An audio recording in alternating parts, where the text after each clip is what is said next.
Dans cette vidéo, il est question de la sonate pour piano numéro 32 de Ludwig van Beethoven. Je t'explique l'essentiel sur l'œuvre et sur le compositeur. Ludwig van Beethoven a composé la sonate pour piano numéro 32 en 1822. Il avait alors 52 ans et vivait à Vienne. La sonate a été composée à une époque où Beethoven était déjà complètement sourd. Malgré sa surdité, il créa cette œuvre extraordinaire. La sonate a été publiée en 1823. Elle est la dernière sonate pour piano de Beethoven et est considérée comme l'une de ses œuvres les plus importantes. La sonate pour piano numéro 32 ne comporte que 2 mouvements, ce qui est inhabituel pour une sonate. Dans cette œuvre, Beethoven expérimentait de nouvelles idées musicales. La sonate est très expressive et personnelle. Elle contient beaucoup d'harmonies et de rythmes inhabituels. Les 2 mouvements forment un fort contraste entre eux.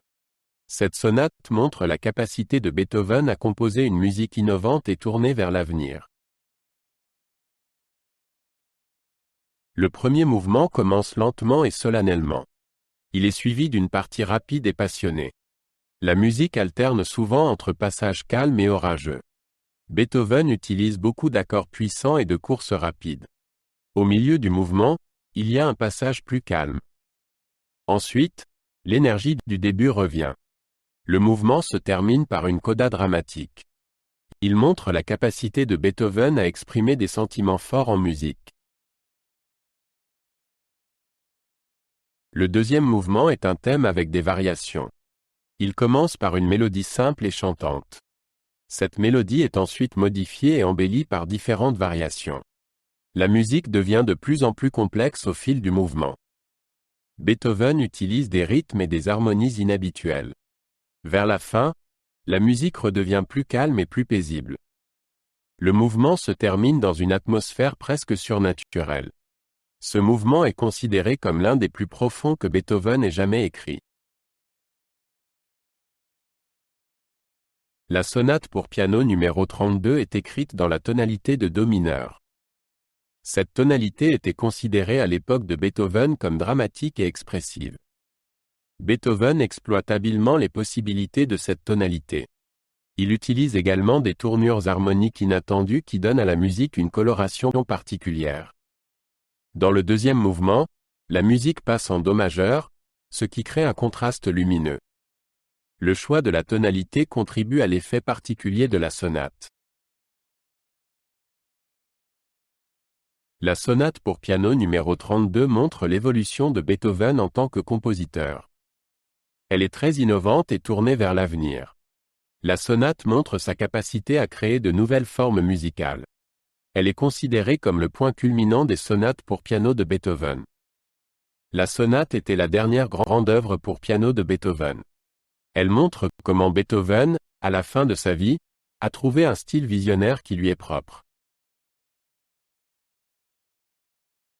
Du vivant de Beethoven, la sonate pour piano numéro 32 était considérée par de nombreux musiciens comme difficile et incompréhensible.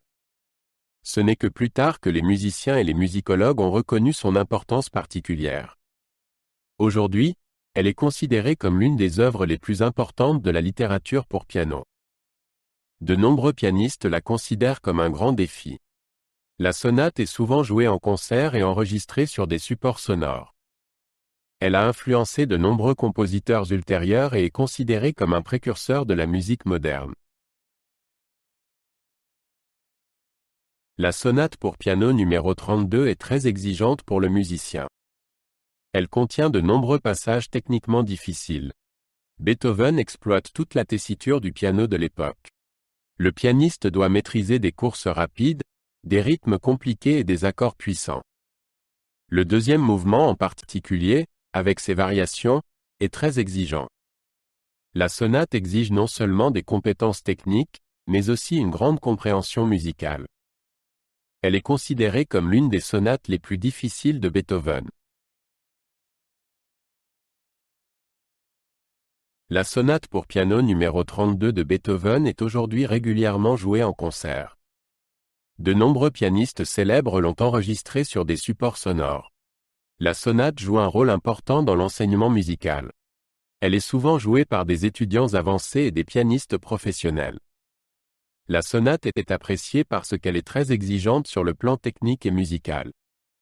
Elle montre comment Beethoven a repoussé les limites de la musique classique.